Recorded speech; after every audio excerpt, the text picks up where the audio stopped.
కరెక్టే.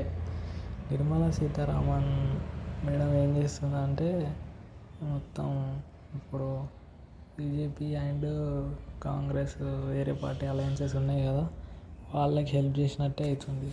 12.5% ఫ్రమ్ 10%. ఏంది ఇది? 1,00,000 మీద 10%, దాన్ని 12.5% చేసేళ్ళు. అరే ఎట్లా మరి, ఏదో ఒకటి చేయాలి కదా, ఊరుకోరు కదా మనుషులు అని దాన్ని ఏం చేసేళ్ళంటే ఆ 1,00,000ని 1,25,000 చేసేళ్ళు.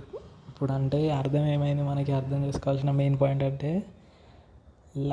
లక్ష రూపాయల విలువ ఇప్పుడు 1,25,000 అయింది అన్నట్టు. అంటే 1,25,000 ఉన్న విలువ 1,00,000 రూపాయలకు, 1,00,000 రూపాయలకు ఉన్న విలువ 1,25,000కి పోయింది. సో ఒక రకంగా చూస్తే అది పెరిగింది అని అనుకుంటాం, కానీ లేదు. 1,25,000 విలువ 1,00,000 రూపాయలు అంటే 1,00,000 రూపాయల విలువ తగ్గింది అని అర్థం. ఓకే.